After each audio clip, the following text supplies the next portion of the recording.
Attention, la partie que vous allez voir est réservée à un public averti. Les paroles et les actes des personnages joueurs ne reflètent en rien les valeurs et les fantasmes des joueurs qui les incarnent. Bon visionnage et bienvenue dans le monde de Blade in the Dark.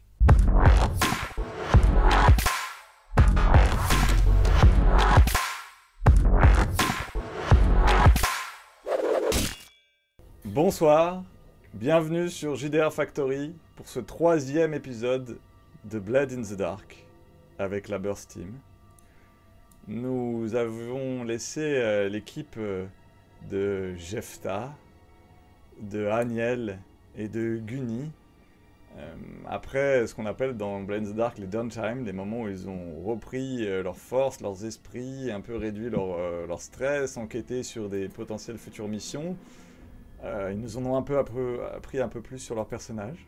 Des gens tout à fait équilibrés et sains d'esprit. Je pense que nous sommes tous d'accord sur ce sujet.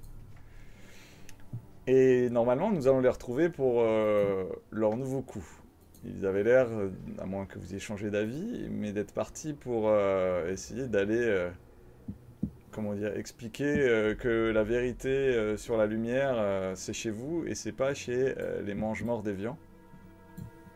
Et il me semble que vous aviez décidé d'aller dans ce qui apparaît être leur QG, qui semble vous avoir été indiqué comme une zone un peu franche de l'autre côté de la rive de la rivière Dusk, non loin de la grande barrière électro-plasmique qui protège la ville des fantômes, près de ce qu'on appelle le district perdu, le quartier perdu de Lost District, qui est donc une zone qui est construite en dehors de la barrière de protection, donc une zone normalement hantée.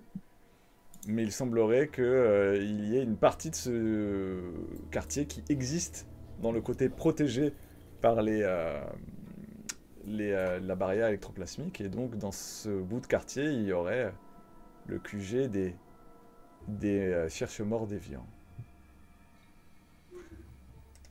Est-ce que vous aviez réfléchi dans Blade in the Dark, lorsqu'on se lance dans une mission, on ne fait pas des plans sur la comète, on dit tout de suite comment on approche le problème. On doit déterminer la manière dont on va régler la mission. Et ce n'est qu'après, a posteriori, avec les flashbacks et tous les mécanismes qu'on va pouvoir voir dans la partie, qu'on va décider comment le groupe s'est préparé.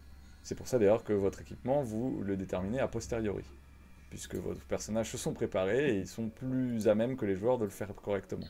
Donc on détermine aussi l'équipement a posteriori. Donc la seule chose que vous avez besoin de préparer tout de suite, c'est quel est votre niveau de charge. Est-ce que vous êtes équipé de manière légère, normale ou lourde. Et ensuite, il faut que vous me décriviez comment vous avez décidé d'approcher ce QG et avec quelle intention. Jefta, une idée, une remarque?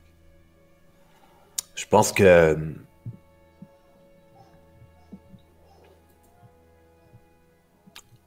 on n'est pas là pour enfiler des perles. Et on va y aller de manière un peu frontale. Tout en sachant que, en général, j'aime bien quand Daniel fait un petit tour de reconnaissance, ce qu'elle sait faire. Et puis, comme ça, on va à la pêche aux infos. Et juste après, on en sait un peu plus parce que, tu vois, le district perdu, on peut pas dire que je vais m'y perdre tous les jours. Surtout que le patelin dont on parle, là, je t'avoue que je pensais que c'était vraiment... je savais même pas qu'il y en avait qui étaient dans la zone. Donc on va y aller de cette façon-là, quoi. Et puis après, s'il faut rentrer un peu plus au corps à corps, ben, on saura faire. Ok. Donc vous êtes en train d'approcher... vous avez quoi? Vous avez pris une petite embarcation et vous avez ramé de l'autre côté de la rive. Et vous êtes en train d'approcher... donc effectivement, il y a une ruine qui déborde bien sur ces énormes tours électroplasmiques, donc des constructions à la fois basé sur des savoirs de l'ancien temps et sur des constructions plus récentes, fait de métal et de bois et de pierre, avec vous êtes toujours en semi-obscurité, parce qu'il fait jamais jour dans la ville de Duskwall, depuis que la porte du monde des morts s'est refermée à jamais. Mais vu que l'électricité électroplasmique qui traverse ces tours est tellement forte, vous êtes illuminé par ce grésillement magique et ces lumières blanchâtres avec des rayons bleus qui vous éclairent et qui, par intermittence, comme des flashs, éclairent la zone. Vous voyez mal à travers ces barrières de l'autre côté le reste de la campagne. Vous n'avez pas souvent l'occasion de voir ça, cette campagne complètement abandonnée, où la nature a repris ses droits. Enfin, la nature, celle qui arrive à survivre sans lumière du jour. Hein. Et de l'autre côté, vous voyez toute une ville qui s'étend et qui a l'air d'être complètement abandonnée, morte. Et il y a une partie de ce quartier qui déborde bien, mais qui sont quand même des ruines. On sent que personne n'est censé habiter là. Et mais vous voyez donc ces bâtiments assez bas, qui avaient l'air d'être d'anciennes maisons vétustes, peut-être de pêcheurs, puisqu'on est proche du lac, éclairées par intermittence, par ces énormes éclairs qui traversent la barrière électroplasmique. Donc vous avez décidé d'avancer, je crois comprendre, de manière un petit peu discrète pour commencer. D'abord, oui. Mais après, non. Bien sûr, mais c'est plus une approche commando, si je comprends bien. Vous arrivez de manière discrète et puis vous rentrez et vous éliminez tout ce que vous trouvez. J'ai traduit à peu près votre idée, c'est ça?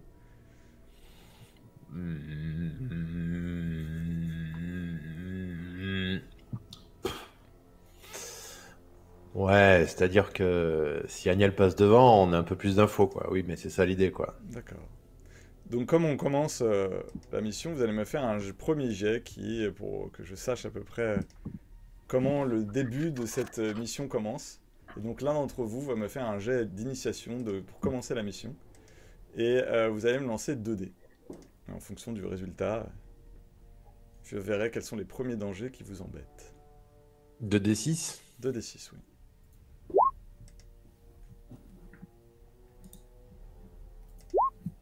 Donc, 5 ou 5. Voilà. Très bien. Vous arrivez à avancer. Au début, vous vous rendez compte qu'il va falloir avancer vite jusqu'au mur pour essayer de se mettre à couvert, puisque s'il y a des gens qui surveillent dans la maison, ils ne pourront pas vous rater, parce que quand vous avancez, vous êtes dans une zone vraiment abandonnée, un peu marécageuse, donc vous avancez lourdement, et la lumière est en permanence en train d'envoyer des flashs sur la zone où vous avancez, donc c'est difficile d'être discret jusqu'à ce que vous puissiez trouver un mur où vous collez. Et donc, c'est ce que vous faites rapidement, vous avancez avec vos pas qui s'enfoncent dans cette boue, qui font assez de bruit. C'est pas très. Ben, ça s'entend de loin quand vous essayez d'être le plus discret, mais c'est difficile. Et le seul endroit où vous pouvez vous planquer, c'est derrière genre, le premier mur de cette première baraque un peu de pêcheurs. Non, mais sinon, pour être un peu plus tranquille, Gunny, tu peux pas éviter de nous faire en sorte que la lumière, elle nous envoie des flashs dans la gueule, là, régulièrement? Tu veux que j'arrête le tour? Non, mais c'est alimenté par les trucs électroplasmiques, là. Tu peux pas... Enfin, il faut imaginer que les tours, c'est des trucs de 10 mètres de haut avec des pylônes énormes. Enfin, c'est pas le genre de truc que tu. Et puis enfin, c'est pas le genre de truc que tu t'imagines que tu vas arrêter comme ça. Quoi Non, mais ça va. J'ai trop bu hier. qu'il en soit, vous êtes arrivé là où vous vouliez, c'est-à-dire devant cette première maison. Vous avez réussi à vous approcher, à vous mettre à couvert. Mais vous vous rendez compte que votre approche n'a pas été complètement discrète.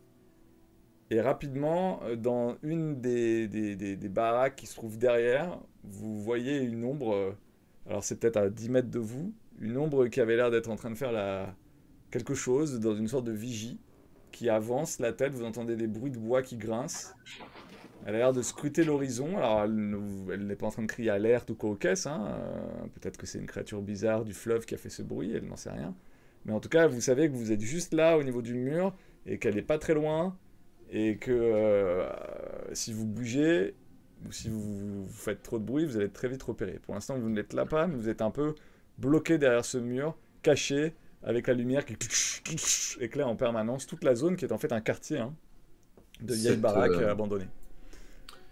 Cette sentinelle est un problème pour plus tard, car En fait, ce que les porteurs de lumière ont organisé, c'est que ils ont payé la faction des passeurs, je crois que c'est les gondoliers, Tout à fait. pour les avertir par un signal sonore quand un groupe qui revient régulièrement du centre de Duxfall vers leur planque remontera le chemin.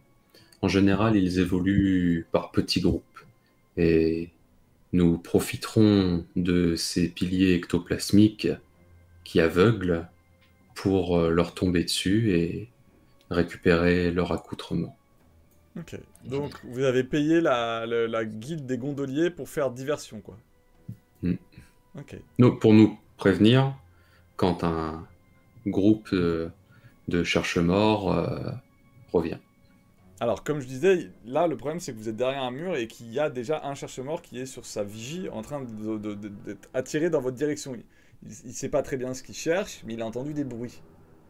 Donc, il est là, il surveille. Vous êtes pour l'instant bloqué derrière ce mur parce que vous ne pouvez pas, si vous progressez de manière trop visible, il va vous voir, il risque de donner l'alerte.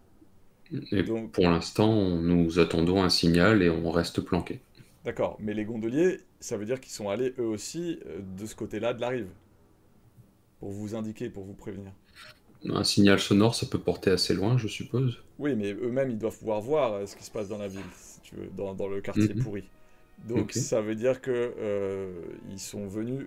Il y a certainement le gondolier qui vous a emmené, que vous avez convaincu de vous emmener jusque-là, que vous avez certainement payé. Il est sur la rive du fleuve.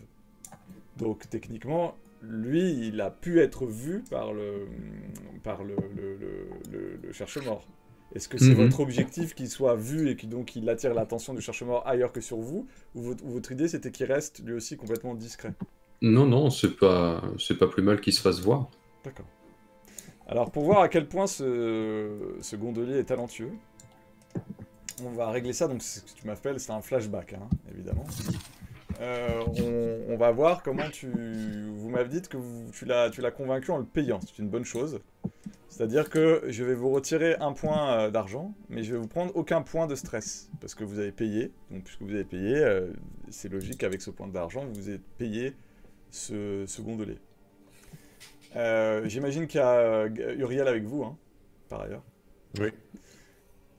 Et donc, l'un d'entre vous, celui qui a négocié avec le gondolier, va me faire un jet de consort.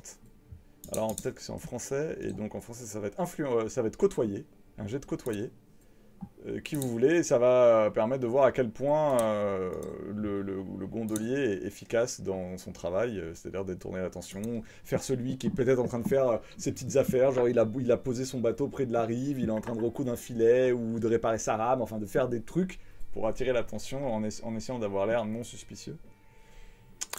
Je pense que Agnel avait les meilleurs arguments pour ça. Allez. Ah, vas-y, Aniel. Ah bah dis donc. Un seul jet, un 6 sec comme ça. Quel talent. Peut-être que...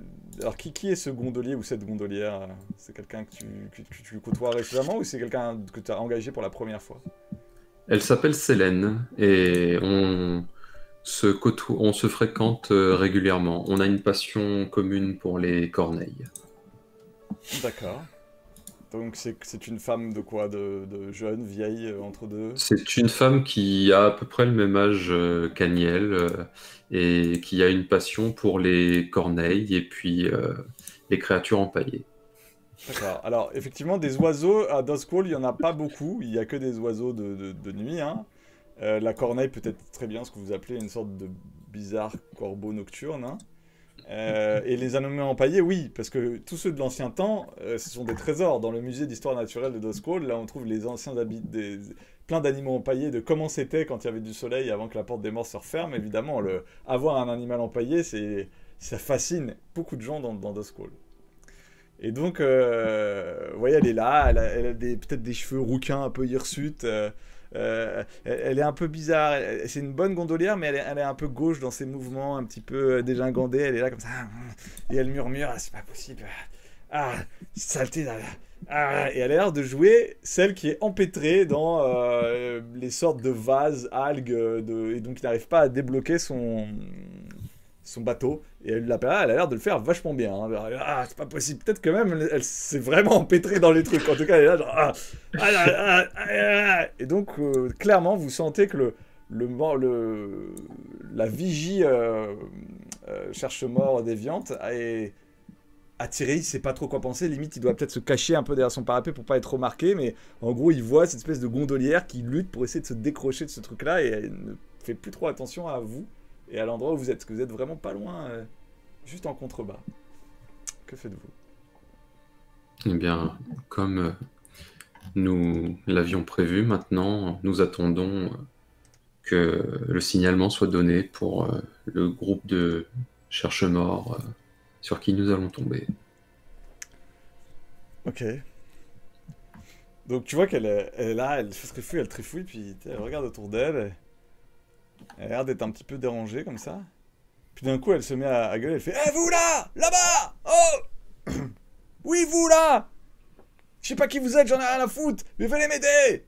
Je suis coincé! » Pas de réponse. Elle commence à faire « Venez! C'est la guilde des gondoliers qui vous dira merci! Je m'en fous de savoir pourquoi vous êtes là, mais venez m'aider! » Puis vous voyez un groupe de 3 cherche-morts avec leurs costumes bizarres, rapiécés, leurs masques, qui commencent à s'éloigner de la zone de vigie, quoi, les premières maisons où ils avaient l'air de surveiller ce qui se passait sur la rive.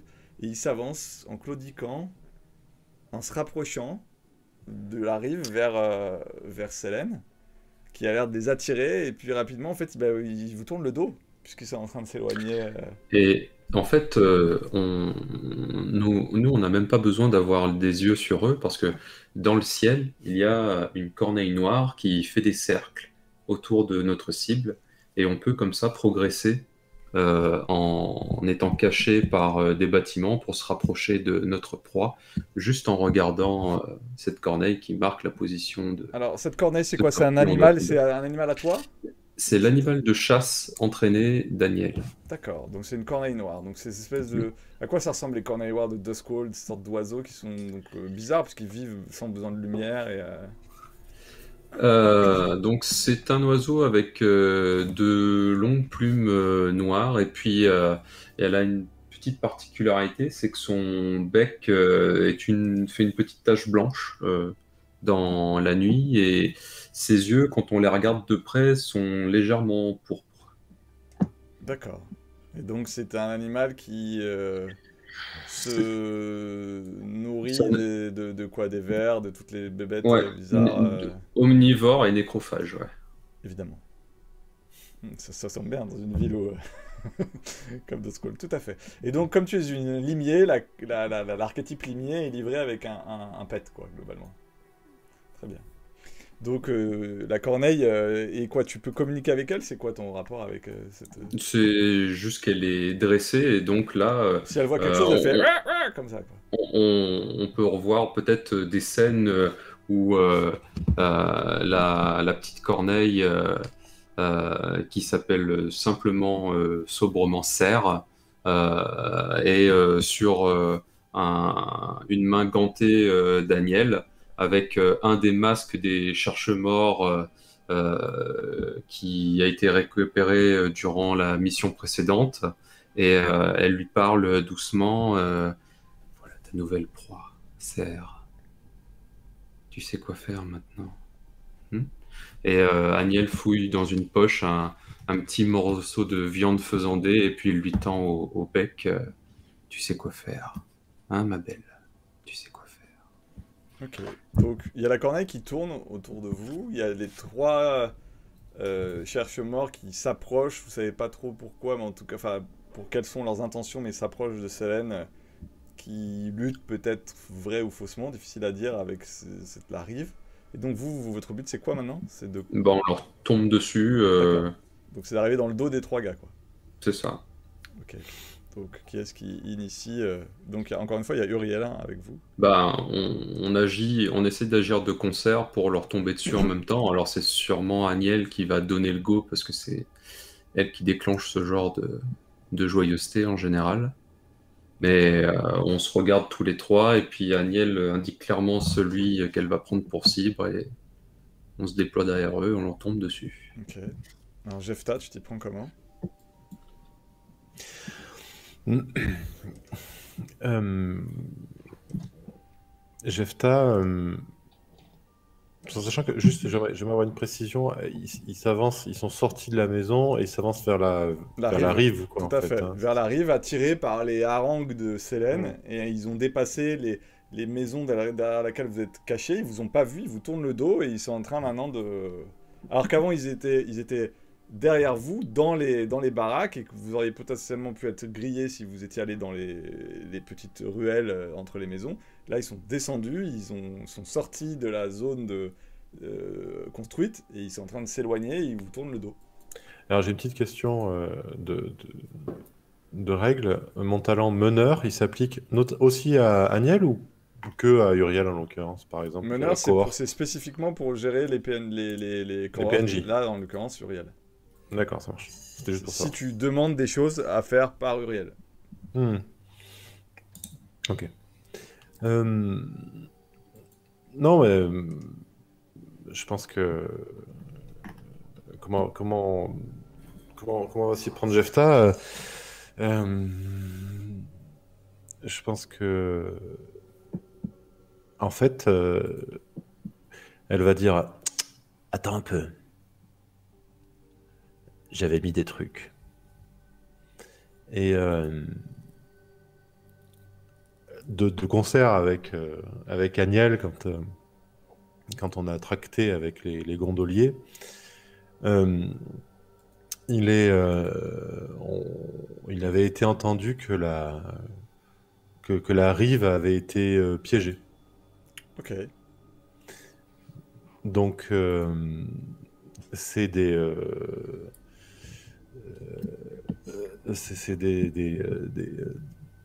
des espèces pardon, de mâchoires. Ah, juste comment ça s'appelle? Des Pour pièges, quoi, des Des pièges à loups. pièges à loups, des des pièges à pièges à loups. loups, voilà, des pièges à loups qui Alors, sont même à s'il y a demi enterrés il dans y le a plus sable. beaucoup de loups à Dustwall, mais je vois, en tout cas, des gros pièges. C'est le mécanisme, Ouais, le ouais. mécanisme. Et qui sont à demi enterrés dans le sable et qui doivent être normalement judicieusement répartis sur cette partie-là. D'accord. Et qui est-ce qui a Et placé ces pièges chez les gondoliers ou c'est toi? normalement, euh, c'est moi. D'accord. Donc tu as fait ça avec les gondoliers. Ok. Mm.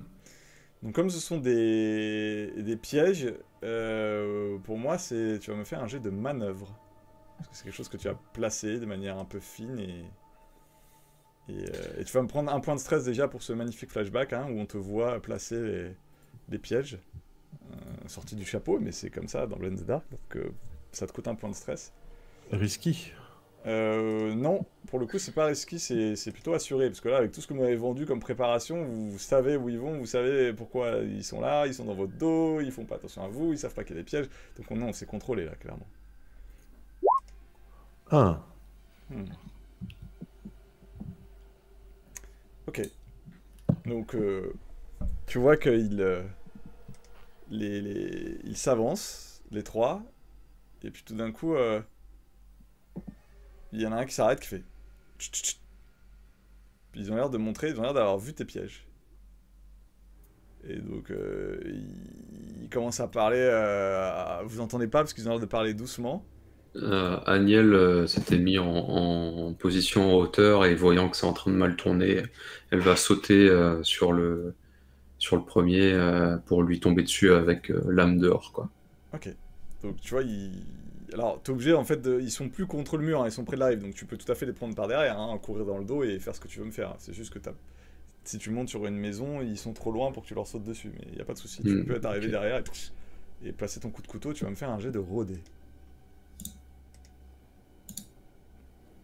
Contrôlé? Non, risqué cette fois-ci. Parce que là, pour le Ok. coup, ils sont Hmm. au courant qu'il se passe quelque chose de bizarre. Et quand tu t'approches, tu entends leurs paroles qui font qu'est-ce que tu as voulu faire, impie? Je vais prendre 2 stress. C'est un stress si tu veux. Ah, c'est deux stress, oui, pardon. Pour te dépasser, tout à fait. Donc 5. Tu arrives au niveau du premier. Sclac, tu lui colles ton couteau. Ah, il hurle, enfin il hurle pas, il meurt en poussant un dernier râle. Tu l'étends sur le sol et tu vois que rapidement il y a les deux autres qui se retournent en te voyant et qui commencent à nous sommes pris. Ils commencent à prendre des gros coupe-coupe et il y en a un qui commence à crier au loin alerte, alerte. Est-ce que Gunny, tu as agi Oui. Et Cuny, il a sorti de sa bandoulière. Hop. Il a sorti de sa bandoulière une drogue aveuglante. Quoique non, j'ai mieux. J'ai mon poison paralysant, pardon. Je vois que tu es venu en lourd, ça sous-entend que, à bonne raison, parce qu'il y avait peu de citoyens, de bons citoyens dans la zone où vous êtes, donc tu as vraiment l'air d'être là pour... tu dois avoir tes bandoulières visibles, tous les vêtements, ça ressemble plus à un commando qu'à un citoyen lambda, mais comme vous êtes dans une zone de la ville où il n'y a pas d'habitation normalement, effectivement ça se défend. C'est ça. Et en fait, il a préparé ça quand il a vu Aniel commencer à se glisser vers les cherche-morts. Il a préparé sa sarbacane et ses fléchettes. Ok. Et il les a enduits de son poison paralysant et il crache son poison paralysant sur le... Enfin, il souffle sa fléchette sur l'homme qui est en train d'essayer de donner l'alerte. Ok, bah tu vas me faire un jet de rôder. Qui va être donc risqué, mais... Le risque étant que ta flèche ne l'empêche pas de crier, évidemment. Hein. Si on veut rester... Je vais me dépasser pour un dé en plus. Ok.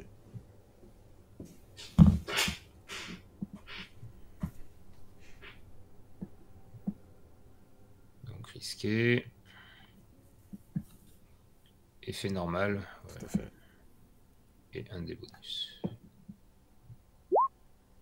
Donc, 5. tu tires ta fléchette. Tu vois que ton poison a l'air de paralyser les cordes vocales de celui que tu as visé. Et là, quand ça... Il doit peut-être mettre un pas en arrière et marcher dans un des pièges qui à ce moment se referme sur sa jambe. Il y a un râle à peu près étrange qui sort de sa bouche où les muscles sont en train de se contracter. Il tombe sur le sol. Il reste un dernier qui est là et qui, avec son coutelas, essaye d'en coller une à Aniel. Est-ce que... À ce moment-là... Oui. On est d'accord que je suis un peu loin encore, hein, c'est ça, juste pour savoir. Bah toi tu m'as vendu que t'attendais que tes pièges fassent effet, donc... C'est ça. Oui.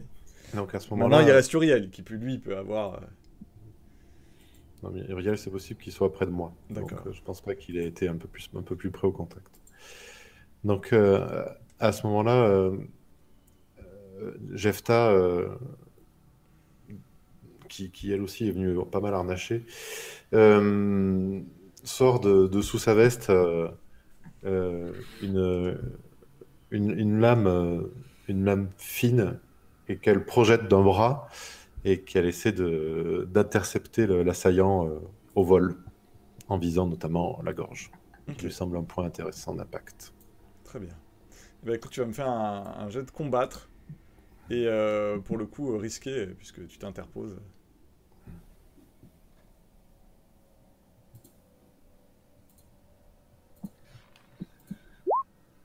Tu arrives au dernier moment à bloquer le coup le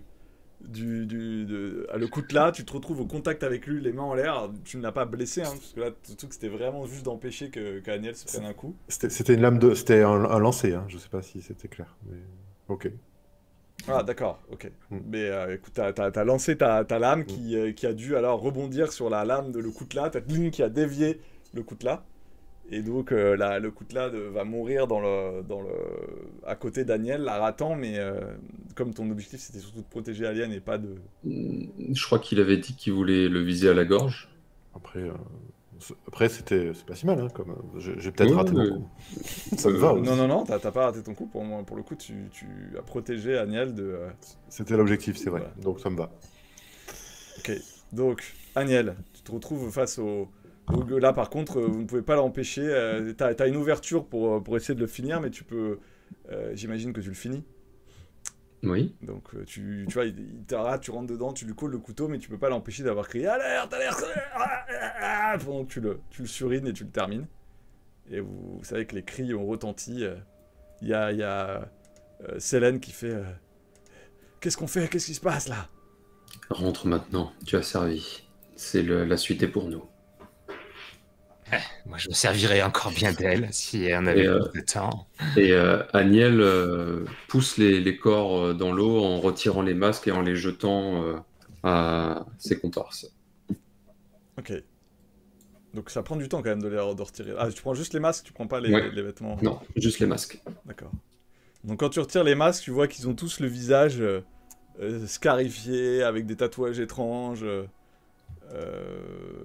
sur leur visage. Ils ont tous l'air un peu illuminés. Mais tu les jettes dans l'eau et au loin vous entendez déjà des bruits de gens qui s'approchent des ruines attirés par les cris.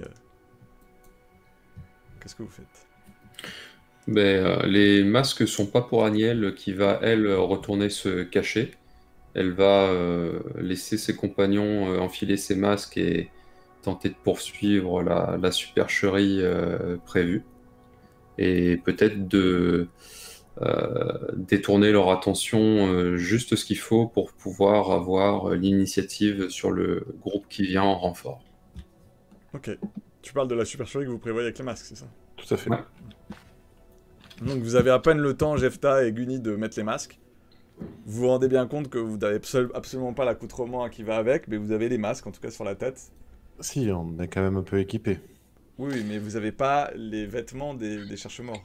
Mais il fait peut-être suffisamment sombre pour que ça... Je dis pas, mais ce que je veux dire, c'est que vous êtes équipés, comme vous avez pris lourd tous les deux, Gunny et Jefta, vous êtes quand même équipés en plein d'équipements et vous avez pris juste le masque sur la tête. Ce qui va certainement servir, mais vous n'allez pas faire illusion très longtemps, c'est ça que je veux dire. On a quand même en plus quelques fournitures de subterfuge.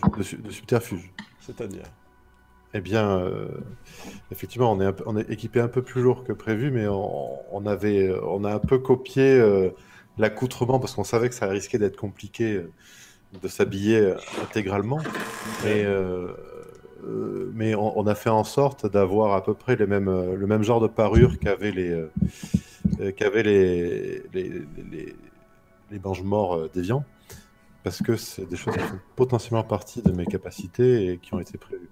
D'accord. Eh bien, écoute, tu vas me prendre un point fourniture de subterfuge. Eh bien, tu me coches ça et tu vas me prendre un point de stress pour justement avoir eu l'idée en avance de te dire et si on venait plutôt équipé avec des trucs qui ressemblent aux cherche-morts et pas aux mange-morts. Aux cherche-morts de... Donc vous avez des vêtements à peu près ressemblants à ce que vous aviez vu des cherche-morts, vous avez des masques sur la tête et vous avez une bande de 4 cherche-morts qui débarquent. Ils sont armés tous avec ces énormes coutelas. Il y en a un qui a l'air d'avoir un bâton avec une sorte de lampion et cette lumière bizarre qui brille électroplasmique qui a l'air d'être assez inutile encore une fois parce que ça fait derrière vous avez la lumière de la barrière en permanence qui vous éclaire mais il est là avec son bâton. Qu'est-ce que c'est que ça a fait? Pourquoi tant de bruit? Qu'est-ce qui se passe? Ils sont combien, Matt? 4. Ok. Aniel va attendre qu'il soit suffisamment proche et dès qu'elle en a l'opportunité, elle va tomber sur le dernier du groupe. Ok, donc en tout cas il s'approche. Qu'est-ce qu'il y a? Qu'est-ce qui se passe? Et donc pendant ce temps, Jefta qui fait un peu des efforts pour maquiller sa voix, mais pas trop, parce que c'est quand même pas son truc. Elle dit, elle compte un peu sur la résonance du masque pour ça. Et donc, elle dit C'est la gondolière, là. Il y a des trucs qui sont sortis de l'eau et les gars, ils se sont fait happer. Alors, il faut aller la dépouiller, cette espèce de rat d'égout, là. Espèce d'improvisation pas forcément extraordinaire, mais voilà, c'est ce que propose Jefta. Ok. Eh bien, écoute, tu vas me faire... tu vas essayer de les baratiner, quoi, globalement. Hein. Mhm. Tu vas me faire un jet d'influencer. Ce n'est pas ton plus fort talent, mais écoute. Ben, je vais le faire sec comme ça me semble bien. D'accord. C'est risky, bien sûr. Oui, évidemment. C'est bien. 3. 3. Donc, tu vois qu'ils sont... ils t'écoutent, ils font... Qu'est-ce que c'est que ça? Où sont frère Jean? Et frère... et, et frère Jasmin? Je leur saute dessus dès que je peux. Bah, tu Pas peux, rigolant. mais tu sens qu'il va falloir que, en gros, ils sont tous les quatre, ils se méfient. Tu peux le faire, mais ça va être un petit peu genre désespéré, comme j'ai. Avouons-le. Ok. Je me. Tu prends ton point de pex, oui, tout à fait. Oui, j'y pensais plus, mais oui, effectivement. Mais surtout, je vais me stresser encore un petit coup aussi. Hop. Tu vas rôder donc. Ouais. Ok. Desperate.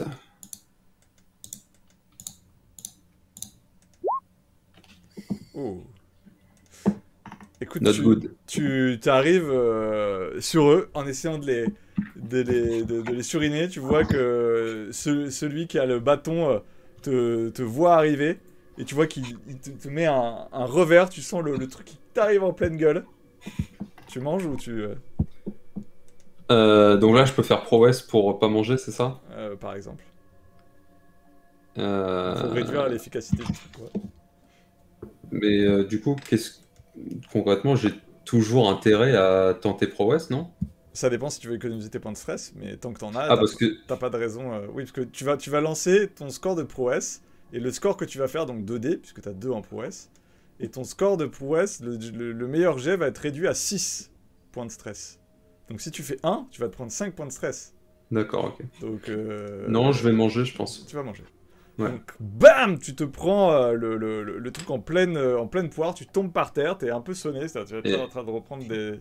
Et du coup, si j'avais une armure, ça produit quelque chose dans la Ah fiction ou oui, pas? si tu as une armure, si tu m'invoques une armure, tu peux donc consommer ton armure, et donc c'est comme si tu avais fait un jet de résistance, mais gratuit. Et un jet réussi, évidemment. Ok. Ben, je vais faire ça alors. Ok. Donc tu invoques une armure quoi, normale ou lourde? Normal, je pense. Ok. Donc tu prends une case d'armure. Voilà, ce qui donc va te consommer ton armure. Et donc, effectivement, alors que tu te le prends, tu mets tes bras et sbrung, on sent que tu avais dû renforcer tes manches ou que ton capuchon était renforcé de cuir. En tout cas, tu prends le coup, tu recules et t'es mis à distance, mais tu n'es pas sonné, t'es pas par terre, t'es encore en possession de tes moyens. Sauf que maintenant, les 3 cocos sont très au courant qu'il y a des gens qui essaient de les 4 cocos sont très au courant qu'il y a des gens qui essaient de les agresser, et donc ça va partir en mêlée ouverte. Gunny, que fais-tu dans cette situation? Touche pas à Agnel, salope! Je plante une seringue dans laquelle il y a mon propre poison en fait. C'est celui que j'utilise le plus, donc c'est le poison de noyade. La poudre de noyade. Donc t'as ta poudre de noyade dans ta seringue. Ok, Voilà. donc t'arrives. Tu essaies de le planter, c'est ça? Ok. Voilà. Et bah écoute, tu vas là pour le coup, c'est un jet de combattre, hein, parce que vous êtes en mêlée ouverte. Et donc, oui. La situation n'est plus trop avantage.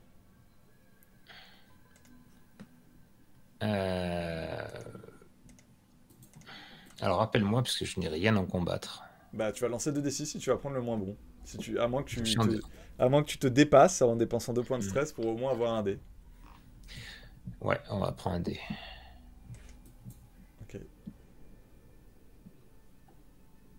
C'est parti.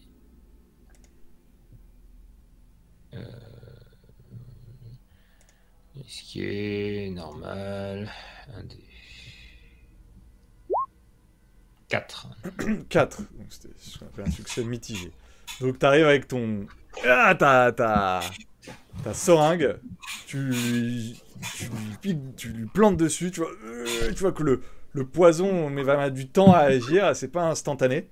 Et il attend, lui, d'essayer de te mettre un grand coup de coutelas en pleine gueule. Et il risque de en gros, t'entaillader méchamment l'épaule. Tu prends ou tu...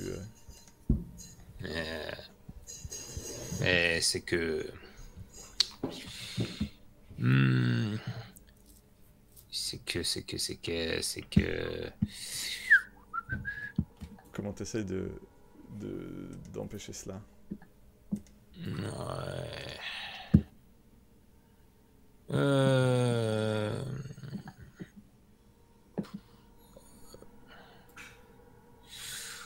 Oh, oui, je prends, allez. Ok.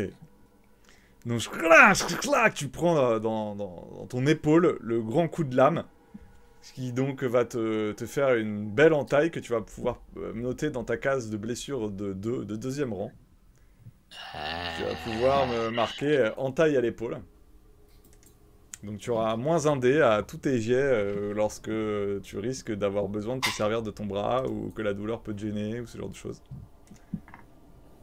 Donc il faut que tu notes dans la case de tes blessures, donc entaille, alors que tu pousses un cri alors que la lame te rentre dans l'épaule, on sent le sang qui commence à couler et que t'as pris une belle saloperie dans l'épaule.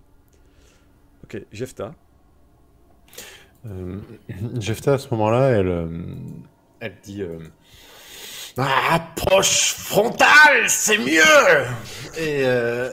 Et elle sort d'une de ses poches une espèce de fiole en verre qui avait un liquide très très rouge qu'elle casse entre ses dents et qui lui rend à la fois le teint encore plus vif et qui semble lui tendre les muscles. Donc ça, c'est une fiole d'essence de rage. Ok. Comme ça. Et qui... et parallèlement, je sais pas à quel moment elle l'a fait, mais c'est comme s'il avait chaussé une paire de gants en cuir. Mais en fait, quand on y regarde d'un peu plus près, on voit que la lumière reflète bizarrement sur ces gants en cuir. Et autant tous les doigts sont prolongés d'autant de rasoirs.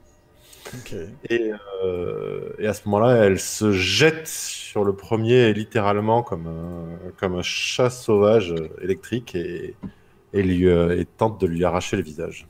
Ok, mais comme t'as pris une fiole de rage, tu tapes dans tous les coins, quoi, à droite, à gauche. Est-ce que tu emmènes Uriel avec toi? Je pense que Uriel, à ce moment-là, il sait à peu près où se placer. D'accord, donc c'est quelque chose que vous avez l'habitude de faire. Ok, donc tu vas me faire un jet de commandé. En risqué. Et tu vas par contre avoir un effet bien amélioré. C'est-à-dire la fiole de rage plus Uriel avec toi. C'est pas normal comme résultat. C'est au niveau du dessus, je crois que c'est extrême ou un truc comme ça. Enfin, je sais plus quel est le. En commandé, pardon.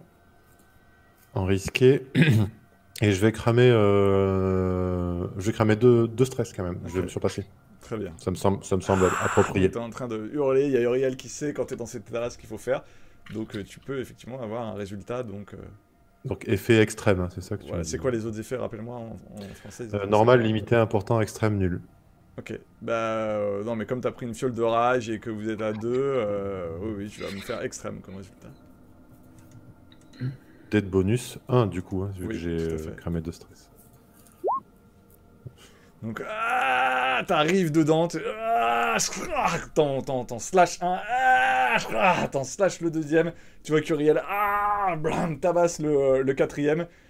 Dans ta rage, tu tapes tellement fort que les autres se défendent comme ils peuvent, il y a un coup de lame qui t'arrive en pleine gueule. Tu prends ou tu te Je défends pense de manière que intelligente? là où j'en suis, je pense que j'essaie de le repousser avec un coup de tête, le coup de lame, je pense, tu vois. D'accord. Mais il est probable que j'ai aussi Une, ar- une armure. une armure, ouais. Donc peut-être que c'était un serre-tête à cet endroit-là, je ne sais pas, mais en tout cas, c'est approprié. C'est une armure normale ou lourde? Bah écoute, j'ai déjà tout coché, donc ça sera une armure normale. Comment ça tout coché? L'essence, c'est. L'essence et. L'essence, ça t'a pas pris de case, parce que c'est en italique. D'accord. Donc ce qui t'a pris de gaz, c'est les couteaux de lancer, le fourniture de subterfuge et l'arme. Donc t'as cramé que 3 trucs sur les 6. Ah bah c'est une arme lourde alors dans ce cas. Voilà. Une armure lourde. Donc, ah oui, carrément, tu prends 3 points. Ok. Donc ça veut dire que tu peux utiliser 2 fois l'armure. Ça me pour- semble approprié. Voilà. Ok, bah écoute, bing, tu vois la lame qui rebondit sur ta tête. Et puis, tu lui enfonces tes griffes, t'as Uriel, bam, bam, qui tabasse. Et c'est donc dans une scène d'une rare violence que tu termines, j'imagine, comme t'es en rage, tu fais quoi? Tu sautes sur le corps du dernier et tu le termines au sol? Ou comment ça se termine ta rage? En général, à ce moment-là, le dernier, s'il n'y a rien d'autre autour et s'il n'y a plus trop de mouvement, d'ailleurs, il est possible que je le lacère jusqu'à ce que son visage ne ressemble à peu près plus qu'à une bouillie. Ok. C'est que à partir de ce moment-là que je vais après me retourner à droite, à gauche et respirer encore très fort et peut-être me calmer. Ou redescendre en tension. Tu vois, il y a Uriel qui finit de tabasser le 4e qu'il avait fait tomber, puis il s'approche de toi, il dit Jefta, c'est moi, c'est Uriel. Calme-toi. D'accord. Et puis, il te regarde, puis il commence à chanter Au clair de la lune,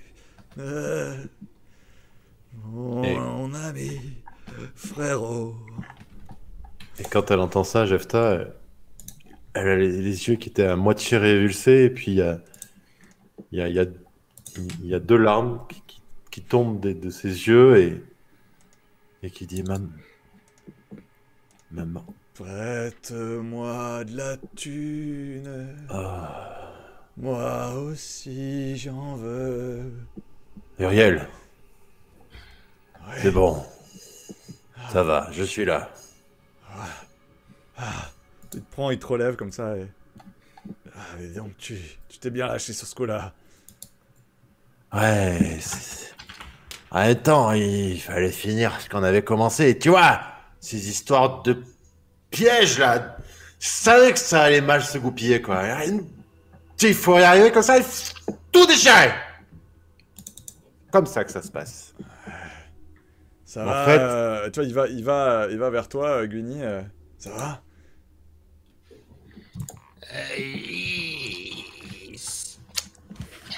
J'ai mal. Tu vois, je montre l'épaule qui est totalement lacérée, Oh, tranchée. c'est toi le doc, hein, c'est toi qui sais. Et moi, je sais casser les trucs, pas les réparer.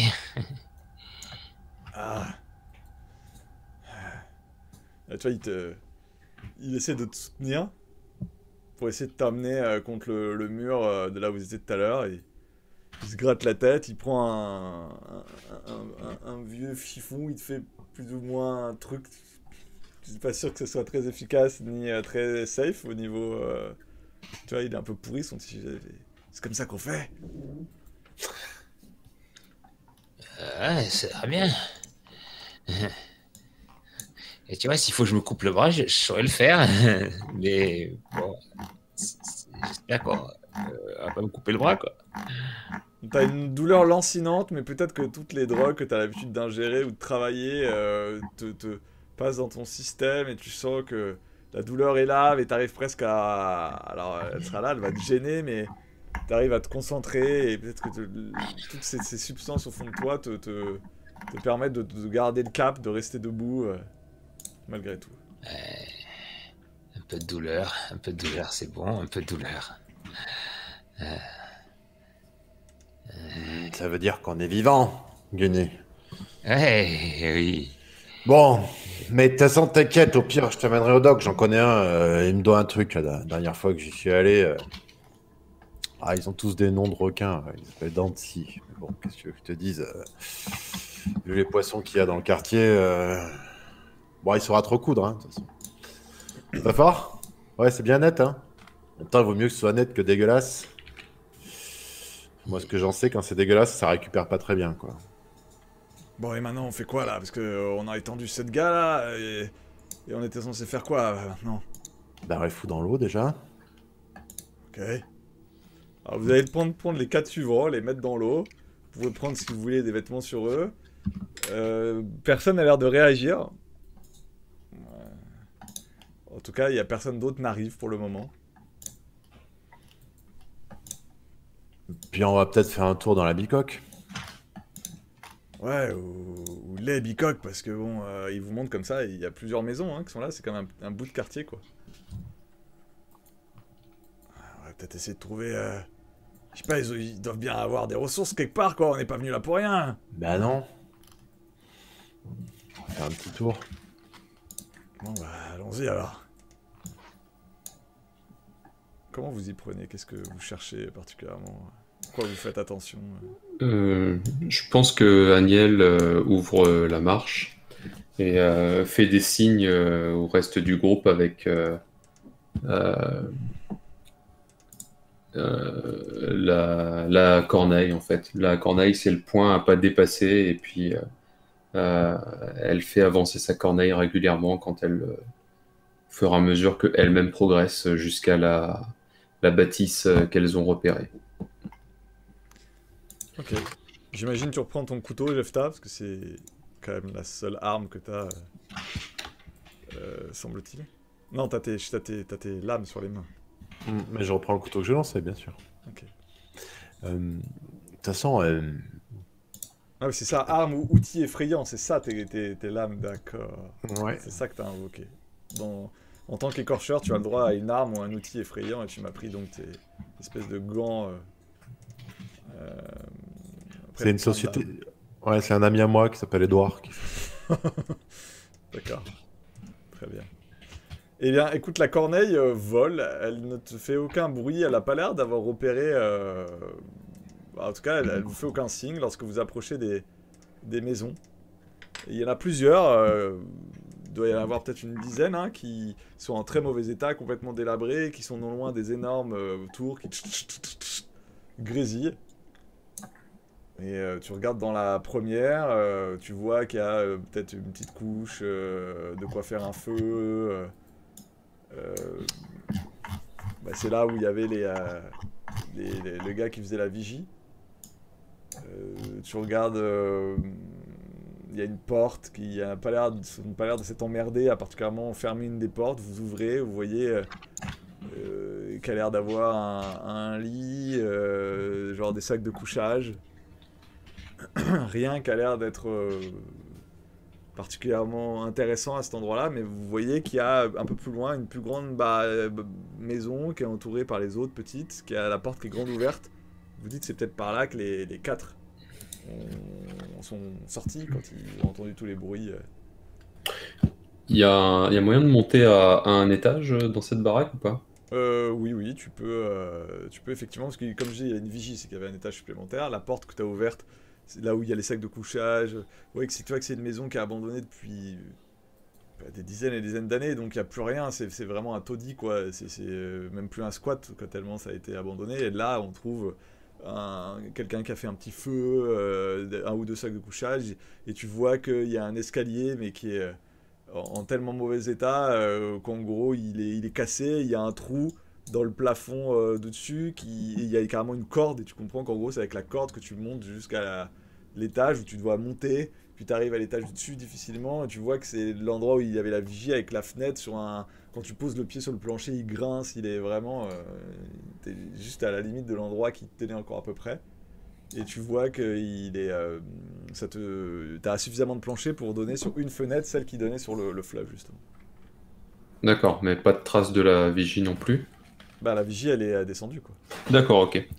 C'est un des 3 gars que vous avez tendu d'abord. Hein. Ok. Bon, ben du coup, Aniel prend un morceau de viande faisandée dans sa gibecière et puis la jette suffisamment haut pour que la corneille se rapproche et puis le... Ok.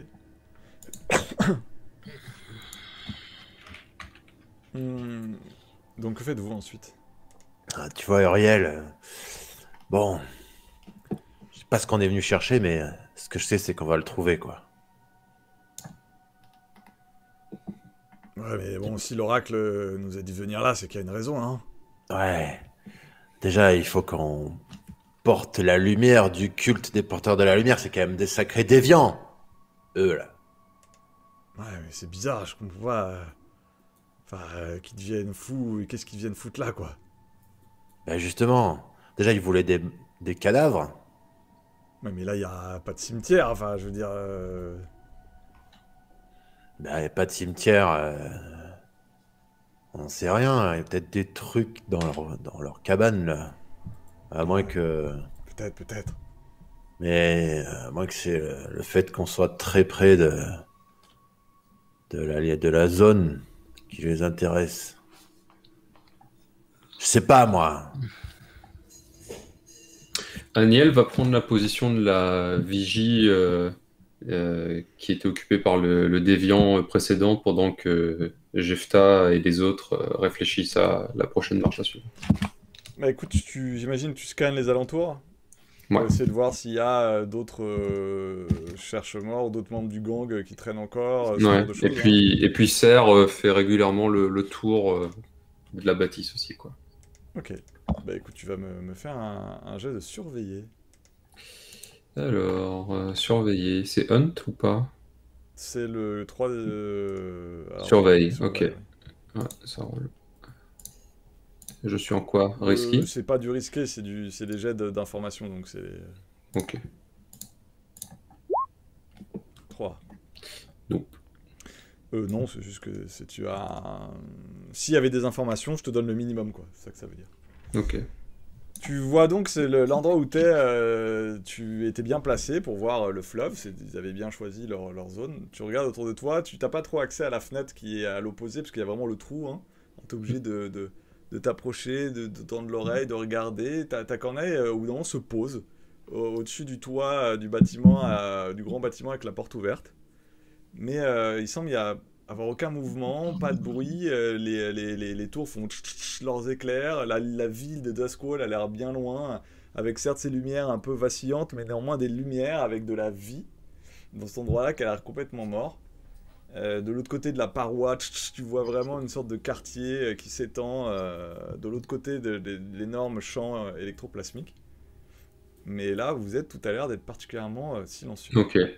Bah, Aniel va se retourner pour Jefta en bas et va dire je ne vois rien pour le moment. Peut-être que vous pourriez fouiller leur possession. Cela pourrait nous en dire plus. Alors, ils sont dans la flotte, hein, les cocos. Ah non, non, normalement ils m'ont suivi parce que j'ai rappelé la corneille à moi, donc Non, je parle c'est des pour cadavres. Je parle des cadavres. Oui, mais là où ils étaient, c'était leur piole, donc je suppose que tout ce qu'ils avaient comme matos, ils devaient le D'accord, laisser quelque part, quoi. Bien sûr. Mais quand je parle possession, on est d'accord que c'est fouiller les maisons, pas fouiller les cadavres. Oui. Donc, comme je vous dis, vous avez quoi? Vous avez la deuxième maison, c'est ça? Parce qu'il y a la maison qui servait de vigie, là où t'es rentré, que t'as vu, et il y a une deuxième maison un peu plus loin, avec la porte ouverte un peu plus grande. Celle où la corneille s'est posée, elle doit être à 10 mètres de toi. Ah, mais j'avais pas compris, j'ai cru qu'ils étaient tous sortis de la même Non, maison. pas du tout. Du coup, Comme bah... je dis, c'est un quartier avec plusieurs maisons. Ok. Toi, t'es dans les premières maisons, le premier groupement de maisons qui monte au moins sur deux étages qui t'a permis de faire la vigie. Et la corneille, elle, s'est posée sur une maison que je décrivais, qui doit être un peu plus au milieu du lotissement. Ça marche. Et dans lequel la porte est ouverte. Et on Ok. peut imaginer que c'est là d'où sont sortis les 4. Donc, du coup, petit retcon, Agnel va redescendre et va leur dire, je pense que vous pouvez remettre vos masques. Il n'y a rien de plus ici, mais on peut aller voir la deuxième bâtisse là-bas. Laissez-moi ouvrir la marche. Et puis, Agnel va s'avancer dès qu'elle peut passer de toi en toi ou dès qu'elle peut surplomber les choses, elle essaie de le faire si c'est possible. Sinon, elle va juste s'avancer discrètement. Ok. Donc vous avancez doucement. Donc, vous arrivez jusqu'à la deuxième maison. Vous jetez un œil, il n'y a l'air d'avoir aucun bruit. Tout a l'air d'être particulièrement silencieux. Mais la maison est plus grande, il y a plusieurs pièces. Il y a encore des murs qui sont en très mauvais état avec soit c'est du bois vermoulu, soit c'est du papier peint complètement pourri depuis des années et des années. Et il y a une entrée, il y a plusieurs portes, il y a un escalier qui a l'air à peu près en bon état qui monte à l'étage. Mais La hauteur sous plafond est de combien à peu près? vous êtes à 3 mètres. Ok, Et il y a au moins 3 étages, enfin 2 étages. Donc ok. Donc, Agnel va rappeler Serre. Et alors que Serre vient se poser sur son gant, elle va lui dire en lui murmurant, cherche, cherche Serre. Et puis elle l'envoie dans la bâtisse. donc bah, t'as l'oiseau qui est moins à l'aise dans la bâtisse que dans l'air, hein, mais qui saute. Hmm. Il a l'air de Ok. faire le tour Après, pour le moment. Il est là, et puis tout d'un coup, tu vois qu'il bloque sur quelque chose et il est en train d'essayer d'attraper quelque chose dans la maison. ok. Agnel se retourne vers Jefta pour leur faire signe de venir, et puis elle-même, elle va aller voir ce que Serre a trouvé. Donc tu ouvres une des portes qui donne sur une sorte de salon. Alors, éclairé difficilement parce que les fenêtres sont barricadées. Hein. C'est des fenêtres qui pourraient donner sur l'extérieur, mais barricadées. Le salon est en bordel improbable. Il y a des caisses, des draps. Tout est assez cassé, en mauvais état. Sauf que tu peux pas marquer au milieu de ce salon qui peut-être était une sorte de grand salon à une époque. Il y a une sorte de table. Et sur la table, il y a l'air d'avoir quelque chose recouvert d'un drap blanc. Enfin, d'un drap blanc, d'un drap. Hein. Tu vois que ce que ta corneille est en train d'attraper, sortant du drap, il semble y avoir une main qui dépasse et la corneille est en train d'essayer d'attraper le doigt qui dépasse dessous le drap. Et Ok, il y a tout il un y a l'air de... équipement, il y a tout un équipement bizarre avec des machines étranges ici et là dans la pièce, avec des câbles qui ont l'air de courir jusque sous le drap. Quoi. Ok, Agnel tire sur le drap. Et tu découvres un cadavre Ok. d'un Il, homme il a nu, l'air frais. mort, pas du tout frais, dans très Ok. gros fort état de décomposition, avec une odeur assez forte. Tout est éclairé par des petites lampes électroplasmiques qui, comment dire, vacillent. Ah, mais ça, je reconnais, c'est Eker qui fournit ce genre de macabé. Euh, Regarde là, il y a le tampon de la morgue centrale, je le vois. Ta corneille, c'est ce qui s'acharne à essayer d'attraper le doigt, qui Mhm. essaie de le bouffer. Si j'étais nécrophage, j'irais pas chez lui, hein, parce que c'est quand même pas la dernière fraîcheur, son truc, hein, j'ai l'impression. Hein. Ça pue, hein, c'est le moins qu'on puisse dire. Mais l'odeur est pas aussi violente, parce que souvent, les cadavres sont traités d'une certaine manière avant d'être brûlés. Et enfin, en tout cas, celui-là a été traité, tu sais, Guni, alchimiquement, pour avoir une décomposition moins forte. Donc il a... Pour pas attirer, parce que normalement on les brûle, les cadavres. Et bah, si tu les traites pas, ils attirent tellement de vermine, de saloperies, de machin, que semble que les gens qui achètent des cadavres payent pour une option pour pas que le truc parte en sucette de décomposition trop vite. Quoi.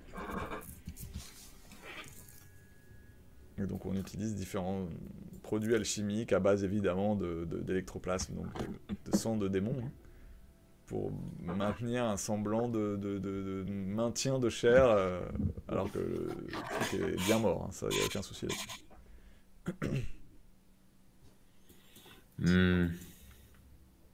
Gunny, Mhm. c'est quoi ces machins autour là? Mhm. Ils veulent faire quoi là? Je sais pas. Attends. Laisse-moi regarder. ting, ting, ting. Je commence à taper sur un premier câble. Puis je le tire, je commence à le suivre pour aller vers à quoi il a été raccroché. Bah, il est raccroché à une...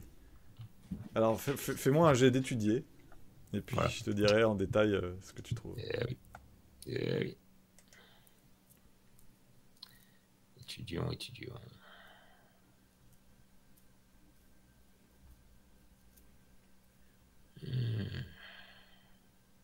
Donc, c'est des jets d'information. Quand il y a des jets d'information, c'est juste le résultat du dé m'indique jusqu'à combien d'informations je vous donne, quoi. Donc, de 1 à 3, c'est le minimum. 4 à 5, c'est pas mal. 6, c'est vraiment le top, quoi. 4 à 5. Donc, tu vois que le câble est relié jusqu'à une sorte de machine faite de cuivre, de métal et de bois. Et que quand tu cherches, tu te rends compte qu'il y a un autre câble qui a l'air de courir derrière cette machine. Et le câble court dans le sol. Tu te rends compte qu'il y a 3 machines comme ça. Donc, il y a des câbles qui sortent de ces 3 machines qui vont dans le cadavre. Il y en a une qui est clampée dans la jambe gauche, la jambe droite, le bras gauche, le bras droit, la tête. Tu vois, l'abdomen. Et chacune de ces machines est elle-même reliée par des câbles qui ont l'air de courir et qui vont dans le mur. Apparemment, il y a un endroit de l'autre côté de la maison où il y a le mur et le bas du mur est troué, quoi. Et les câbles ont l'air de sortir en dehors du mur. Et d'aller dans la rue à l'extérieur.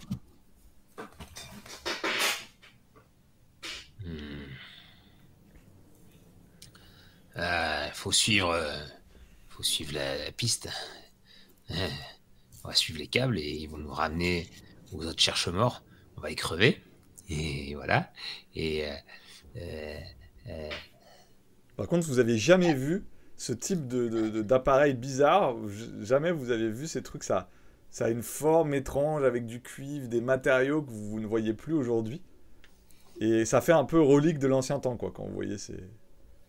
Est-ce que c'est à peu près les mêmes machines que ce qu'on avait vu dans leur... Alors c'est beaucoup plus petit. Repère. Si tu veux, ça a la taille d'une radio 1920, tu vois. Ce que tu regardes, c'est 3 trucs de la taille. Le truc, c'était une taille d'une chaudière, hein, une grosse chaudière, les trucs que tu avais vus dans le premier sous-sol. Là, c'est 3 trucs de type taille radio 1920, il y en a 3. Ils sont plus petits et ils ressemblent à des choses qui ne ressemblent pas à ce qui se fait aujourd'hui, quoi. Il y a un design qui fait artefact de l'ancien temps, quoi. Ok. Non, mais Gunny commence à sortir et va dans la rue et suit les câbles. Comme un chien qui suivrait sa piste. Alors, il est un peu branle-ballant comme ça, et le bras qui pendouille. Jefta, tu fais quoi? Il n'y a pas des... Je sais pas... pas des trucs, des carnets, des machins que je pourrais ramener à l'oracle, qui pourrait piger des trucs, parce que bon, là... Donc tu fouilles le reste de la maison, quoi. Ouais... avec Uriel, pour aller un peu plus vite. Ok. Bah écoute, vous allez me faire un jet de traquer, sachant que j'imagine que Agnel est plus doué que toi en traquage, et que si tu te prends un point de stress, tu peux l'aider et donc lui donner un dé, puisque vous serez 2 à traquer ensemble, à chercher le plus d'infos possible dans la maison, quoi. Et puis quand je dis à Uriel, je dis mais... Non mais attends Uriel, t'es là pour casser des crânes. J'ai dit Uriel, mais j'ai dit Agnel, avec vos noms en L là... moi, j'en peux plus, quoi. J'avais compris Agnel, moi, parce que pour le coup. Agnel, on est d'accord que ça peut être intéressant, non? Si tu penses que ça peut l'être... Allez, on prend un peu de temps pour ça. D'accord. Donc c'est un jet contrôlé, j'imagine? Oui, tout à fait. Effet standard, un des bonus. Ça veut dire que je crame un point, ça veut dire... Ouais. Ouais. Par ailleurs, 6, très bien. Par ailleurs, Gunny... quand tu es en train de remonter tes câbles, tu te dis que les 3 machines que tu as trouvées, hein, qui ont l'air d'être... Si c'est bien ce que ça a l'air d'être, des artefacts un peu anciens, ça coûte cher. Enfin, c'est des trucs que tu peux revendre pour pas mal de thunes, quoi. Au niveau du trésor de guerre, c'est pas mal déjà, ces 3 espèces de trucs bizarres que tu as trouvés, quoi. Donc tu remontes les câbles, dans la rue, pendant que les autres sont en train de fouiller l'ensemble de la maison. Et tu avances c'est tout le long de ce bout de quartier, les câbles courent mais sur facilement, je sais pas, 200 mètres, quoi. Et tu finis par arriver non loin de la barrière, qui est là. Tu sens la pulsion. C'est rare d'être aussi proche de la barrière. Normalement, il y a peu de civils, même si vous n'êtes pas vraiment le civil lambda, mais peu d'habitants de Squall vont aussi proche de la barrière. Donc t'es là, le bruit est intense. Tu sens l'énergie électroplasmique qui te traverse, qui te dresse les poils sur la peau. Et tu vois qu'il y a des sortes de barres métalliques qui sont plantées et qui ont l'air d'être toutes près de vraiment à 2 mètres de la barrière électroplasmique. À chaque fois que la barrière électroplasmique fait il y a des éclairs qui tapent les espèces de barres de métal. Et les câbles qui sont tirés, les 3 câbles sont clampés sur les barres de métal. Et donc tu vois qu'à chaque fois que la barrière électrifie une des barres de métal, il y a l'électroplasmique qui passe dans les câbles. Et qui a l'air de revenir jusqu'à la maison.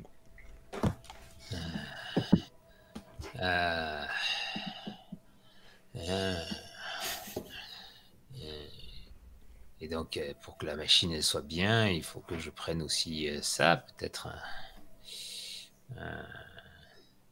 Oui, enfin oui. Non, tu te dis rien, tu vois. Mais il faudrait pas que je prenne je prenne le courant aussi. Et il pourrait faire une dérivation. Un bon petit court-jus. On va essayer de faire ça. Alors, je sors quelques outils. Mes outils de bricolage de qualité. Et je vais alors que ce soit là ou que ce soit la machine, peu importe, je vais en tout cas essayer de bricoler une dérivation. Ton objectif, c'est quoi? C'est pour débrancher les machines, en fait, mais sans comment dire, sans perdre ce système d'alimentation, en fait. Tu veux débrancher les machines? Ouais. Bah, tu te dis qu'il suffit juste de débrancher les câbles qui sont branchés derrière les machines dans la maison. Oui, non, justement, je veux embarquer les câbles aussi. Je veux tout embarquer. Je veux qu'elles soient fonctionnelles. Tu vois, mais les décrocher de leur paratonnerre, quoi. C'est ça. Okay. C'est pour ça que je te dis, j'essaie de faire une dérivation pour pouvoir récupérer aussi tout le matos, quoi. Tout le matériel, ouais. Ok, donc tu vas réfléchir à ça. Alors, pendant ce temps-là, oui. À la rigueur, pour une. J'essaie d'en dériver une sur les 2 autres. Ah, c'est pas mal. Les deux autres, à la rigueur, je tirerai, comme tu as dit, la prise. Par contre, sur une, je veux récupérer l'ensemble du... Ça me semble plus logique de dériver sur les 2, oui, d'accord. Voilà. Donc tu vas travailler là-dessus, on fera ton jet après. Pendant ce temps-là, les 2 autres, vous avez vraiment visité toute la maison. Vous vous rendez compte que à l'étage, il y a des chambres qui sont aménagées, donc avec des vieux lits pourris, etc. Mais il y a un semblant de maison. Vous trouvez personne d'autre. Vous finissez, donc les étages ont l'air d'être vraiment faits pour être les habitations semble-t-il, des 7 personnes qui vivaient là. En bas, vous visitez d'autres parties de la maison. Il y a une sorte de cuisine qui a l'air d'être une sorte de garde-manger où on trouve où il y a des restes de bouffe, quoi. Dans les chambres, vous finissez par trouver ici et là quelques monnaies. Donc vraiment de la monnaie d'échange de Duskwall, quoi. Qui donc vous permettra de gagner un peu d'argent après à la fin de cette mission. Et lorsque vous allez dans le reste de la maison, vous voyez qu'il y a... vous débouchez sur une autre grande pièce, où là, vous voyez qu'il y a au moins 3 ou 4 corps qui sont entreposés. Et tous sur des tables couvertes de draps blancs. Et vous arrivez dans une dernière porte où il y a un cellier, et vous ouvrez et il y a l'air d'avoir une cave qui descend. Et lorsque vous descendez dans la cave, vous vous rendez compte que c'est un bordel d'objets, de trucs de stocker, etc. Vous trouvez encore un peu de matériel. Et surtout, vous voyez un trou béant dans le sol. il y a l'air d'avoir un tunnel qui a été creusé dans le sol de la maison. Dans le sous-sol de la maison. Et quand vous approchez, vous voyez que le tunnel est entouré d'objets et de glyphes et de charmes anti-fantômes. Vous avez un trou, et tout autour, il y a une sorte de cordon d'objets de Spirit Bane, quoi, de trucs pour protéger des fantômes et de ce genre de choses. Ça me rappelle qu'on en a dessoudé 7 là récemment. Non, mais ça me rappelle. Pendant ce temps, eh bien écoute, alors que tu es en train de travailler sur les paratonnerres, Gwynny, tu vas me faire ton jet de bricoler. Donc, il me semble être tout à fait adapté pour ce que tu es en train de faire. Ouais. Bricolons. Qu'est-ce que ça rajoute déjà les outils de bricolage de qualité En gros, c'est au lieu d'avoir un succès normal, tu as un succès amélioré de base. Ah. Donc ce que tu vas faire, si ça fonctionne, va bien marcher, quoi.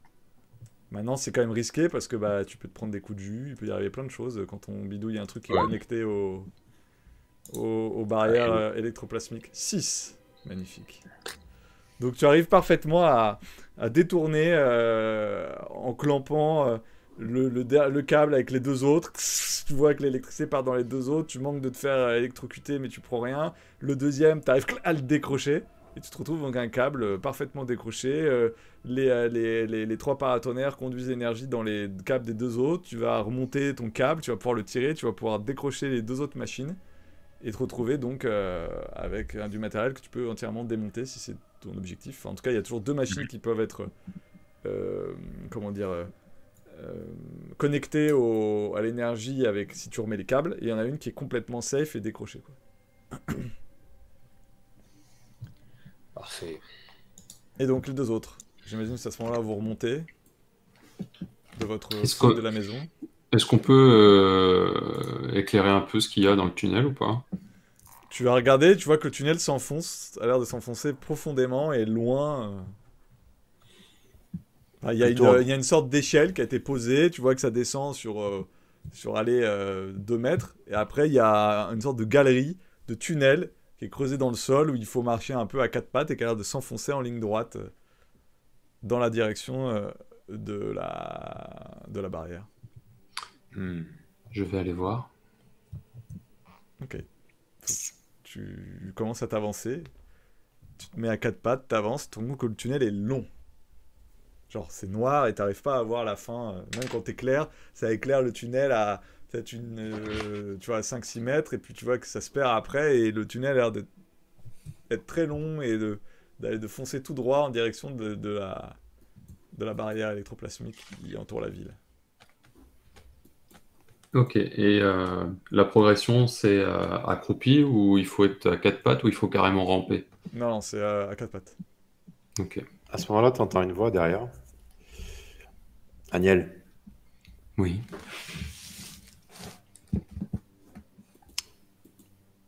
je suis pas sûr qu'on soit suffisamment équipé pour aller là-bas. Et puis, le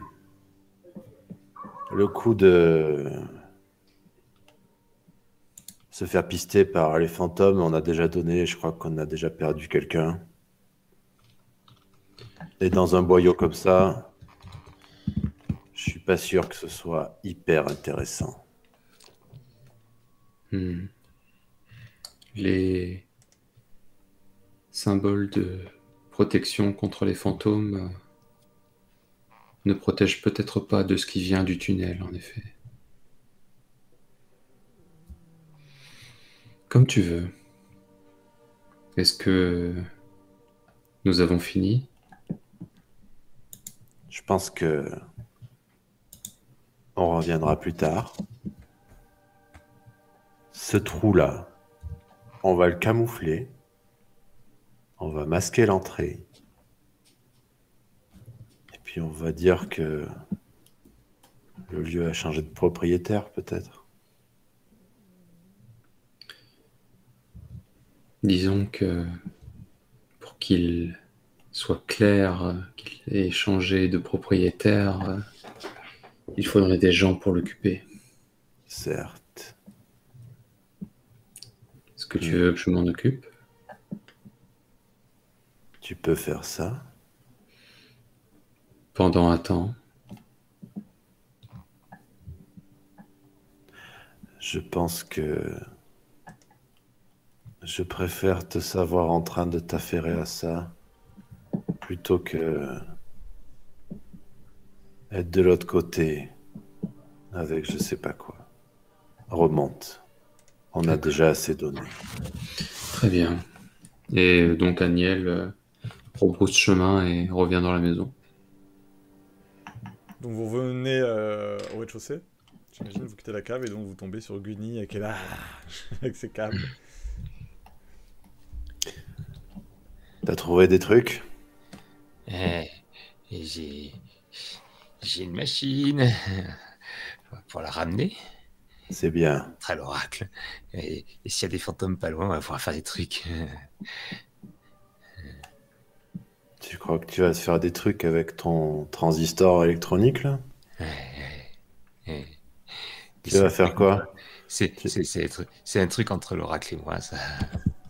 Tu vas leur mettre des bâtons dans le fondement, là, avec ça va leur faire des trucs aux fantômes?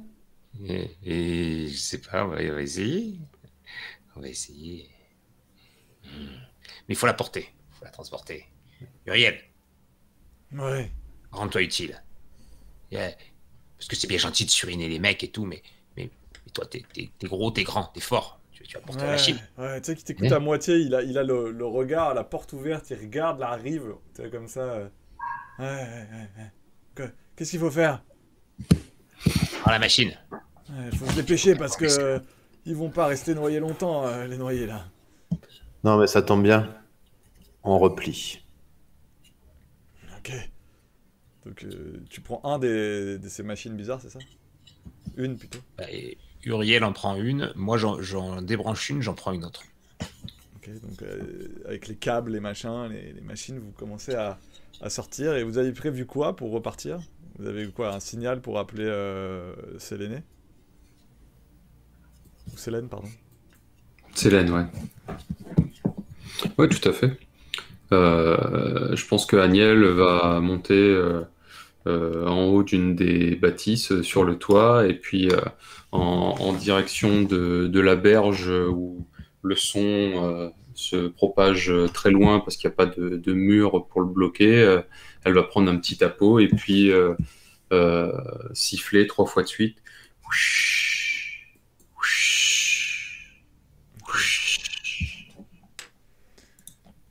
Donc elle va... La Célène va s'approcher. Qu'est-ce que je viens de faire? Je viens de lancer un dé. J'explique. Hein. En gros, quand le MJ se pose des questions dans le jeu et qu'il n'a pas la réponse ou qu'il ne veut pas l'avoir, il lance un dé et en fonction du jet des dés, il décide si ça se passe plutôt bien pour les joueurs ou pas bien. Donc là, par exemple, j'ai fait un 3. Donc, Célène arrive avec son bateau. Elle prend du temps, elle accoste. Vous arrivez avec les machines. Vous chargez les machines sur le bateau, vous commencez à monter. Et vous commencez à vouloir repartir. Et à ce moment-là, vous commencez à voir l'eau qui commence à avoir une fumée qui monte de l'eau. Et vous commencez à avoir une sorte de forme fantasmagorique qui commence à sortir de l'eau. Une main spectrale qui s'approche sur le bord du bateau, doucement. Que faites-vous?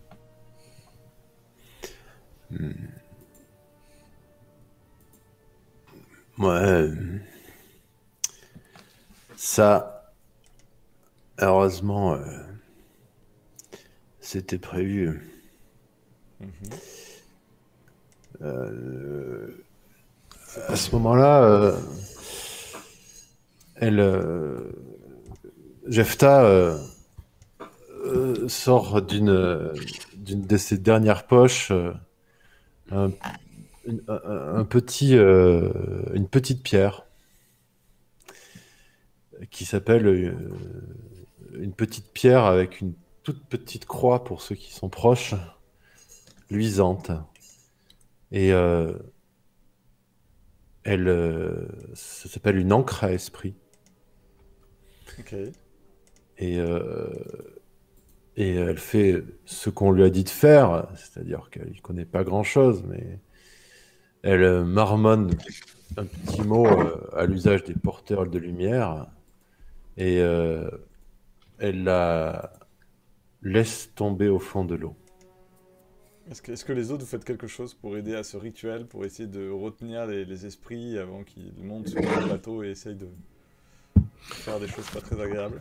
Ouais, je pense que Aniel va utiliser son charme repousse-esprit pour essayer de contenir les esprits le temps que Jefta agisse. Donc je dépense un point de stress. Ok. Et Et Gunny? ça, c'est quelque chose qui fait partie de mon équipement, du coup, hein, si je comprends bien, Matt. Du coup. Tout à fait. Le charme repousse esprit est effectivement un de tes équipements. Comme c'est en italique, ça te prend pas de Non, charme. non, justement, c'est un Ouais, truc ouais. qui est pas en italique, c'est l'implémentation des arcanes. Bah, dans Jefta, je vois charme repousse esprit. Dans Oui, oui, oui, mais c'est pas Ouais. ça que j'utilise. Ah, c'est pas ça. D'accord. Bah écoute, oui, implémentation des arcanes, tu le prends, donc ça tombe bien, ça prend ton 6ème point. Donc maintenant, n'empêche que ça va quand même être un jet de communier. Pour l'instant que tu fais avec un dé, puisque Aniel t'aide, est-ce que Gunny, tu fais quelque chose aussi pour aider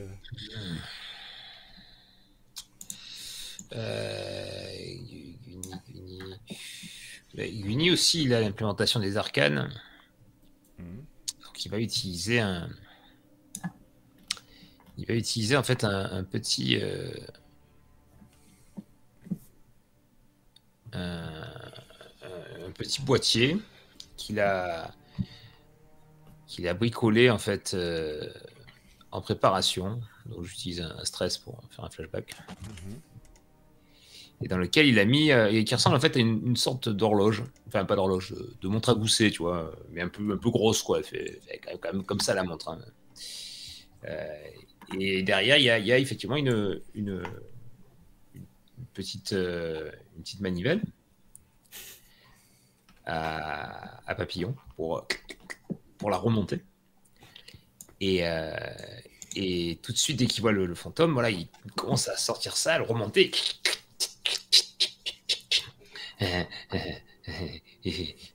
Allez, ça marche. Et il le pose sur le bateau. Et il y a une sorte de musique déglinguée qui commence à sortir de la petite, cette petite horloge. Parce qu'en fait, c'est pas du tout. C'est syncopé, quoi. C'est pas du tout rythmé. Ça pourrait ressembler à un bruit de réveil, mais déjà qui ne ferait jamais exactement le même bruit, et en plus qui serait totalement à contre-temps. Et oui, c'est entre le grincement, le bruit d'aiguille et probablement aussi quelque chose de rouillé. Et malgré tout, il y a des petits éclairs qui sortent de la petite boîte. Okay. De manière assez régulière et qui font penser aux éclairs qu'il y a dans les tours. Eh bien écoute, Jefta, tu es là, tu psalmodies, l'oracle t'a à peu près appris de psalmodier. T'es accompagné des deux autres qui t'aident en balançant leurs implémentations arcanes dans l'eau pour aider à accompagner ta prière. Et tu vas pouvoir donc me faire un jet de communier avec 2 dés, même si à la base tu en as 0. Mais comme Et je vais me dépasser aussi. si tu te dépasses, tu n'as Tu manges un trauma. Tu n'as plus qu'un point de stress, mon ami. Et je peux pas me dépasser, ça veut dire, Non, du coup? je peux plus te dépasser là. Tu peux faire un Devil Deal si tu veux. Ah.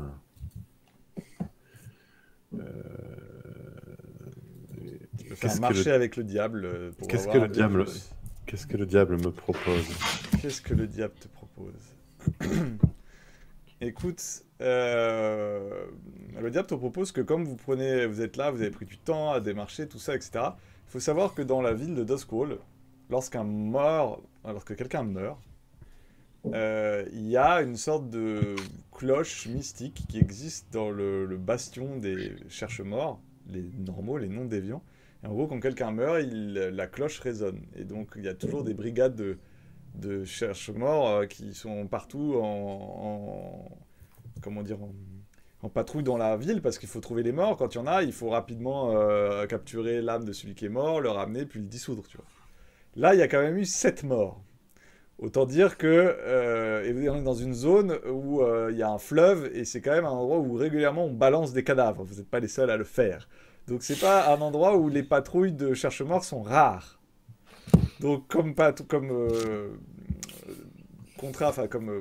comment dire, Devil's Bargain, ce que je te propose, c'est que, alors que toi vous êtes en train de ça, il y a certainement une escouade de cherche-morts non déviants qui est là avec son petit canot, qui est en train de s'approcher pour... Putain, il y a 7 morts, il faut agir. Et ils vont voir vos tronches en train de faire des trucs chelous et de partir.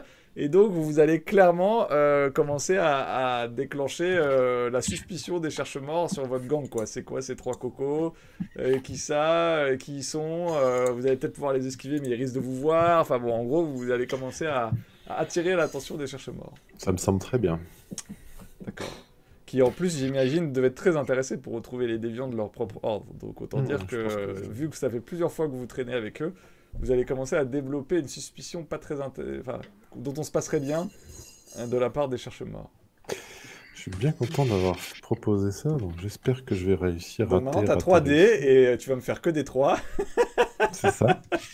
Donc 3D en communier, tu m'as dit, c'est ça. Fait. Sachant que tu partais avec 0, c'est pas mal quand même. Ouais, c'est ça qui est bon. Alors, 3D... oui, risky quand même, on est d'accord. Hein. Enfin, non, oui, risky, absolument. Tu essayes de repousser à des fantômes 7, hein. Enfin, en tout cas, 2-3, déjà les premiers commencent à monter, qui essaient de monter dans la barque, donc oui, c'est risqué, oui. 4, 1 et 3. Donc, tu es en train de psalmodier, tu vois, il y a une main qui commence à monter, il y a Célène qui est là, commence à flipper, Gunny, Aniel, tout le monde commence à sentir la chair de poule qui monte, c'est l'effet quand les fantômes sont là, aucun humain ne peut résister à ce genre de choses. Et t'es là, tu vois qu'il commence à monter, t'es là en train de psalmodier, ça ressemble à quoi ta psalmodie, Jefta? Eh bien, c'était une espèce de petite cantine qui disait quelque chose sur l'air de... Reste au fond de l'eau, reste au fond de l'eau, le poids de ton âme est plus lourd que tu ne crois. Reste au fond de l'eau, reste au fond de l'eau. Et tu vois qu'il y a une main qui s'approche de toi, reste au fond de l'eau, la main commence à t'attraper la jambe, tu sens le froid de la mort t'étreindre, rentrer complètement passer dans ton... Reste au fond de l'eau, reste au fond de l'eau. Tu vas devoir me faire lorsqu'on est en contact avec les fantômes, on doit faire un jet de détermination. Bien sûr. Pour ne pas péter une blinde. Sec comme ça, on est d'accord. Ah bah oui, hein. là, mon ami, c'est sec. Là. 6. Écoute, il y a de la chance pour les rascals. Donc effectivement, t'es là, tu te concentres, puis au bout d'un moment, les 2 implémentations arcaniques rentrent en résonance avec ton chant, avec ton charme repousse-esprit. Il y a une sorte de lumière électroplasmique qui commence à courir dans la flotte. Tu vois que la main du fantôme retenue te lâche, le bateau commence à s'écrouler, tu restes parfaitement maître de tes émotions, t'es là concentré à regarder la rive alors que le fantôme te lâche, que vous commencez à vous éloigner, donc tu ne prends pas de points de stress, tu passes à ça du trauma. Et alors que vous êtes en train de vous éloigner, vous voyez le bateau des cherche-morts qui vous croisent comme ça, avec leurs masques, leurs vêtements qui sont par contre en bon état, qui vous regardent.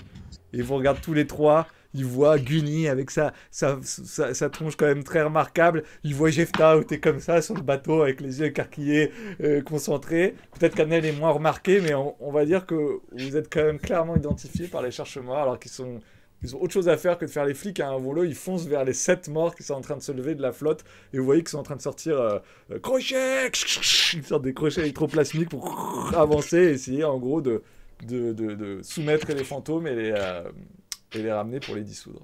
Alors que vous êtes en train Alors ils sont un peu moins rigolos que nos amis de SS Fantôme. Mais oui, normalement, ils utilisent des crochets électroplasmiques. Ils attirent le fantôme et ils les enferment dans des bouteilles avec un seau magique pour après les dissoudre. Mais en tout cas, donc, ils y vont. tels des suicidaires, parce qu'en gros, il y a quand même des pertes, hein, avouons-le. Il y en a un qui psalmodie derrière des paroles pour éviter qu'il y en ait un qui se fasse, en gros, happé par le fantôme et soit possédé par le fantôme. Et donc, trop occupés par leur tâche, ils ont bien vu vos descriptions, mais ils vous laissent partir et vous partez pour retourner dans votre... Et je vais donc commencer à mettre un petit point négatif du côté des cherche-morts pour votre gang dans la fiche des relations de gang. Ça me semble bien. Et vous pouvez revenir jusque chez l'oracle avec tout ce matériel. Que vous allez quoi? Vous allez le garder ou vous allez en vendre?